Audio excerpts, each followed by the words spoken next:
ওমরে ফারুক ওনার কাছে আবু লুলু আল মাজুসি এক অগ্নি উপাসক এসে বিচার দিল, ইয়া ওমর আল ফারুক, আমার মনিবের নাম হচ্ছে মুগীরা ইবনে শুবা, সে প্রতিদিন 4 দিরহাম করে আমার কাছে চার্জ করে। এত টাকা চার্জ করে কেন?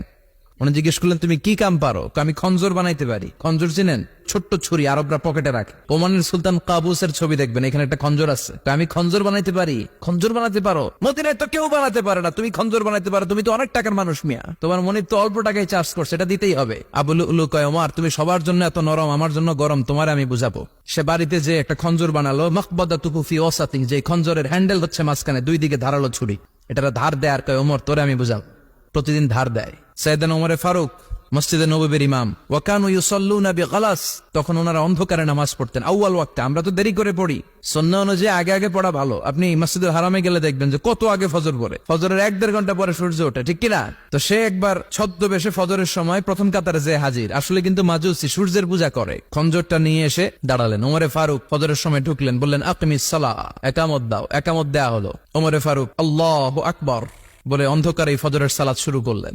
প্রথম রাকাত যখন পড়ে ফেললেন, রুকুতে যাবে, ইন দা মিন টাইম সে খঞ্জর বের করে ওমরে ফারুককে 3টা স্টেবিং করেছে। একটা নাভিতে মারার সাথে সাথে নাভিটা কেটে গেল, আর একটা এই পাশে পাজরে, আর একটা পেটের মাঝখানে, পেটও কেটে গেল। ওমরে ফারুক বললেন, কাতালানি আল কালব, এক কুকুর আমারে মেরে ফেলেছে। ওমরে ফারুককে পিছনে নিয়ে যাওয়া হলো। আব্দুর রহমান ইবনে আউফকে টেনে ইমামতির জায়গায় নেওয়া হলো। আর সে কাতারের মাঝখান দিয়ে খঞ্জর ঘুরাতে ঘুরাতে আগাতে লাগলো। ওর খঞ্জরের আঘাতে 7 থেকে 8 জন সাহাবী স্পট ডেথ, জায়গায় শেষ। ওমরে ফারুক বেহুশ ওমরে ফারুক। ওনার মুখে দুধ দেয়, দুধ ওই নাভি দিয়ে বের হয়ে যায়। নাভিজ দেয়, নাভিজ পেট দিয়ে বের হয়ে যায়। রাষ্ট্রীয় চিকিৎসকরা বুঝতে পারলো উনি আর বাঁচবে না। বেহুশ, সবাই দাঁড়িয়ে আছে। কি হয় আমাদের আমিরুল মুমিনিনের? 10টি বছর তিনি অর্ধ পৃথিবীর শাসন করেছেন। উনার ভয়ে বাঘে মহিষে 1 ঘাটে পানি খেত। হুশ ফেরার পরে ওমরে ফারুক বলে, না আমারে মারছে কে? আমার কি অবস্থা, বাঁচবো কিনা? আমার ছেলে আব্দুল্লাহ কোথায়? আব্দুর রহমান কোথায়? আমার বিবিরা কোথায়? কত সম্পদ আমার আছে, কোথায় গেলে ভালো চিকিৎসা পাওয়া যাবে? কিচ্ছু সে বলে না।